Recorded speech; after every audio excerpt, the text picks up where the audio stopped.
ನಡಿ, ಈಗ ಶುರು ಮಾಡೋಣ. ಕೇಸರಿಯಿಂದ ಮನೋಲ್ಲಾಸ ಮನಸ್ಸು ಮತ್ತೇರಿ ಕುಣಿದಾಡಿದೆ ನೋಡು, ಮನಸ್ಸು ಮತ್ತೇರಿ ಕುಣಿದಾಡಿದೆ ನೋಡು. ಕ್ಷಣ ಕ್ಷಣವೂ ಆಚರಿಸಿ ಕೇಸರಿ ಹಬ್ಬ. ವಿಮಲ್ ಬಾಯಲ್ಲಿ ಹೇಳಿ ಕೇಸರಿ. ವಕೀಲ ದೇವರಾಜೇಗೌಡ ಬಂಧನ ಪ್ರಕರಣ ಸಂಬಂಧಪಟ್ಟ ಹಾಗೆ ಈ ಬಗ್ಗೆ ಹೆಚ್ಚಿನ ಮಾಹಿತಿ SITಗೆ ಗೊತ್ತಿದೆ, ವಿಪಕ್ಷಗಳಿಗೆಲ್ಲ ಉತ್ತರ ಕೊಡೋದಕ್ಕೆ ಆಗೋದಿಲ್ಲ ಅಂತ ಪ್ರಕರಣಕ್ಕೆ ಸಂಬಂಧಪಟ್ಟ ಹಾಗೆ ಅವ್ರನ್ನ ಬಂಧಿಸಿದೀವಿ ಅಂತ ಡಾಕ್ಟರ್ ಜಿ ಪರಮೇಶ್ವರ್ ಹೇಳಿದ್ದಾರೆ. ಸಾರ್ವಜನಿಕವಾಗಿ ಏನು ಹೇಳಕ್ಕಾಗಲ್ಲ, ಇದು ತುಂಬಾ ಗಂಭೀರವಾದ ಪ್ರಕರಣ, SITನವರು ತನಿಖೆ ನಡೆಸ್ತಾ ಇದ್ದಾರೆ ಅಂತ ಬೆಂಗಳೂರಲ್ಲಿ ಗೃಹ ಸಚಿವ ಡಾಕ್ಟರ್ ಜಿ ಪರಮೇಶ್ವರ್ ಹೇಳಿಕೆ ನೀಡಿದ್ದಾರೆ. ದೇವರಾಜೇಗೌಡ ಪ್ರಕರಣವನ್ನ SITನವರು ಯಾಕೆ ತನಿಖೆ ನಡೆಸಬೇಕು? ಇದು ಹಳೆ ಕೇಸ್ ಅಲ್ವಾ ದಾಖಲಾಗಿದ್ದು, ಅದನ್ನ ಈಗ SIT ಅವರು ಯಾಕೆ ತನಿಖೆ ನಡೆಸ್ತಾರೆ ಅನ್ನೋದು ನಿಜವಾಗ್ಲೂ ಇದರಲ್ಲಿ ಅರ್ಥ ಆಗದೆ ಇರೋ ಅಂಶ. ವೀಕ್ಷಕರೇ,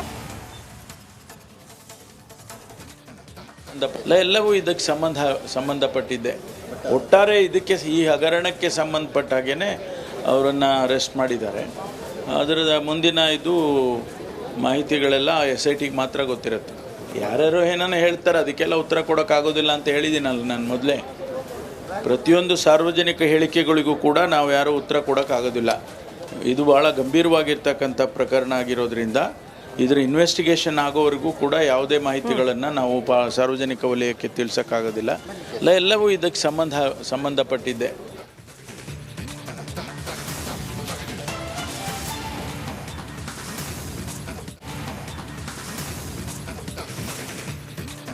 HDKಯಿಂದ ದೌರ್ಜನ್ಯಕ್ಕೊಳಗಾದ ಮಹಿಳೆ ದೂರು ಕೊಡ್ತಾರೆ. HD ಕುಮಾರಸ್ವಾಮಿ ಏನು ಸಾಚ ಅಲ್ಲ, ಕುಮಾರಸ್ವಾಮಿ ಪ್ರಜ್ವಲ್ ರೀತಿ ಪರಿಸ್ಥಿತಿ ಎದುರಿಸಲಿದ್ದಾರೆ ಅಂತ ಮದ್ದೂರಿನಲ್ಲಿ ಶಾಸಕ ಕದಲೂರು ಉದಯ್ ಹೇಳಿಕೆ ಕೊಟ್ಟಿದ್ದಾರೆ.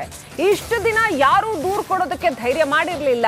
ಕುಮಾರಸ್ವಾಮಿ ಲೈಂಗಿಕ ದೌರ್ಜನ್ಯದ ಬಗ್ಗೆ ಕೇಳಿದ್ದೀವಿ ಅಂತ ಕದಲೂರು ಉದಯ್ ಹೇಳಿಕೆ ಕೊಟ್ಟಿದ್ದಾರೆ. ಇದು ಇನ್ನೊಂದು ಟ್ವಿಸ್ಟ್ ಅನ್ನ ಕೊಡ್ತಾ ಹಾಗಾದ್ರೆ ಇಡೀ ಪ್ರಕರಣಕ್ಕೆ.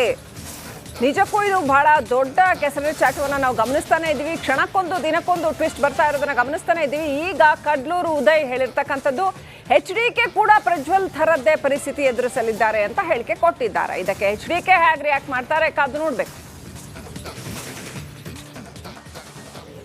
ಈಗ ಕುಮಾರಸ್ವಾಮಿ ಏನು ಸಾಚ ಅಲ್ಲ, ನಾನು ಹೇಳೋದು ಸಾಚ ಅಲ್ಲ.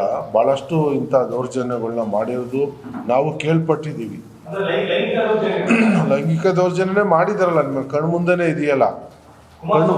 ಕುಮಾರಸ್ವಾಮಿನೇ ಮಾಡಿರೋದು ದೌರ್ಜನ್ಯ ಅಂತಾನೆ ಅದು.